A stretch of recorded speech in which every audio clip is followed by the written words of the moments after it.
Salut à vous pauvres mortels et bienvenue dans Comics Rise, l'émission qui lit à travers les pages de vos comics. Si on se retrouve aujourd'hui, c'est pour parler de l'un des trucs les plus bizarres que j'ai lus, et Dieu sait qu'il y en a beaucoup.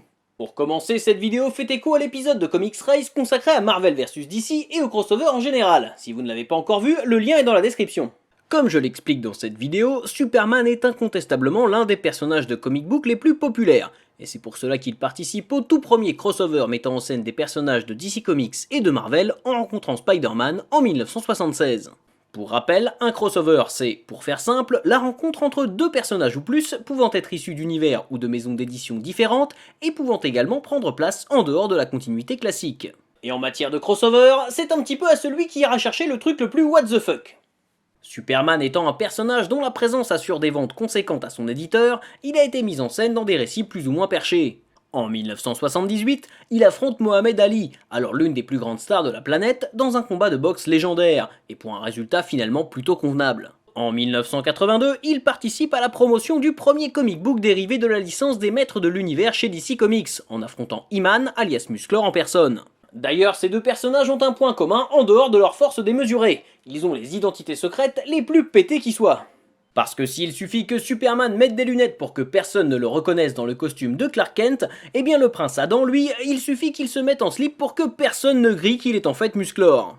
Non mais je vous mets au défi d'arriver en slip à un repas de famille, tout le monde va vous reconnaître, c'est obligé. Dans le même genre, en 2004, Superman a croisé les Cosmocats dans la série de comics Wildstorm. Et après tout, pourquoi pas. L'Homme d'Acier a également rencontré à plusieurs reprises Bugs Bunny et les Looney Tunes, et même les Power Rangers le temps d'un affrontement avec la Justice League. On compte aussi pas mal de crossovers autour des licences Alien et Predator, avec Batman vs Aliens, Batman vs Predator, Superman and Batman vs Aliens and Predator, ou même un Superman vs Terminator. Bref, un concept pas forcément mauvais à la base, mais usé jusqu'à la moelle pour extorquer jusqu'au dernier centime de la poche des lecteurs. Qui, avouons-le, sont quand même prêts à acheter n'importe quoi, moi le premier. On notera également l'existence d'un crossover intitulé Superman and Batman vs Vampires and Werewolves. Autant vous dire qu'à ce stade, on atteint sans mal la série B bien what the fuck, mais pourtant, ce n'est pas le comic book qui va nous intéresser aujourd'hui. Non, aujourd'hui on va parler d'un comic book distribué gratuitement en 1987, Superman meets the Quick Bunny. Oui, le lapin qui orne vos boîtes de Nesquik. La dernière fois que je vous ai parlé d'un comics promotionnel, il s'agissait de l'adaptation en bande dessinée du film Cyborg avec Jean-Claude Van Damme, qui avait la particularité d'être carrément laid. Une fois encore, je vous mets le lien dans la description pour ceux qui l'auraient raté. Mais ici attention, pas d'amateurisme, car ce sont Carmine Infantino et Dick Giordano, deux légendes de DC Comics, qui œuvrent sur ce titre. Et sincèrement, je crois que c'était pas nécessaire, mais intéressons-nous plutôt au contenu. Notre histoire commence alors que Metropolis est victime d'un terrible dérèglement climatique. Superman vole alors au secours de la population et doit faire face au Weather Wizard, un super vilain capable de contrôler la météo. Pendant ce temps, notre Quickie national et ses jeunes amis, occupés à fabriquer une sorte de cabane pyramidale, suivent la scène à la télévision et décident d'aller porter secours à la population de Metropolis sans manquer de faire une petite leçon de morale aux lecteurs. La cabane se transforme alors en hélicoptère et prend la route de Metropolis. Mis en difficulté par son redoutable adversaire, l'homme d'acier se retrouve pris au piège d'un bloc de glace. Mais c'était sans compter sur l'aide de Quickie et ses amis qui libèrent Superman, provoquant ainsi la fuite de Weather Wizard. La cabane se transforme en fusée, puis en ballon dirigeable et part à la poursuite du criminel. Une poursuite rythmée par des jeux ayant pour but de faire avancer l'histoire. Attends 2 minutes là, y'a qu'à moi que ça pose problème cette putain de cabane là ? Le Weather Wizard tente alors de ravager Washington avec une tornade, ses seuls opposants étant Superman et des enfants de 8 ans qui doivent résoudre des énigmes dignes d'Alan Turing. Énigmes qui mènent nos amis jusqu'en Égypte, à bord de leur cabane transformée en avion, pour constater que le pays est désormais couvert de neige. Ensuite, Superman se bat avec une momie et... Oui, une momie, et puis c'est tout, hein. Qui n'a jamais eu affaire à une momie un peu mal élevée lors d'un séjour en Égypte? C'est super courant. Superman déglingue ensuite le patrimoine national sur les conseils d'un enfant de 8 ans persuadé que le méchant est caché à l'intérieur. Finalement, le Weather Wizard s'est encore échappé et c'est maintenant avec leur cabane transformée en bateau que Quickie et ses amis partent vers la Chine. Bon alors attends, je sais pas combien de temps prend le trajet entre l'Égypte et la Chine en bateau, mais j'ai l'impression que tout ça prend des proportions un peu énormes quand même. Alors que tout semble perdu, Quickie s'enfile un grand verre de Nesquik et trouve une idée de génie pour se débarrasser du Weather Wizard.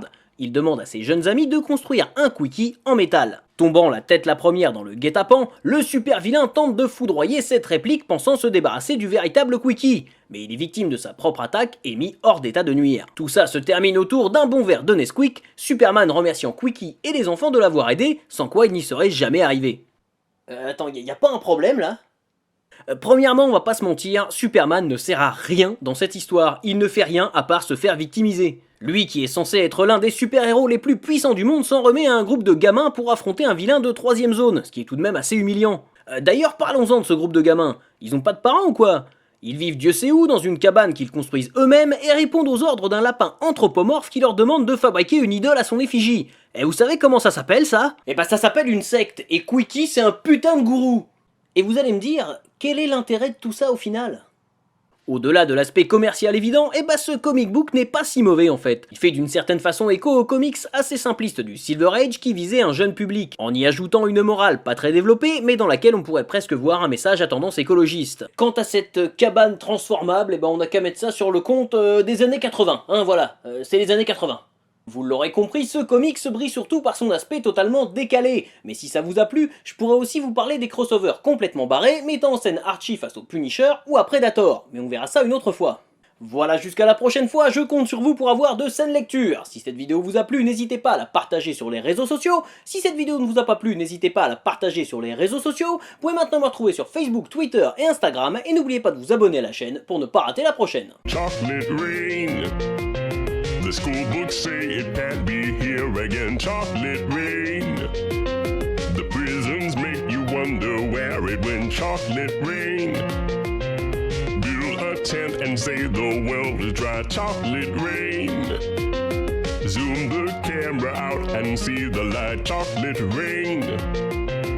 Forecast to be falling yesterday. Chocolate rain.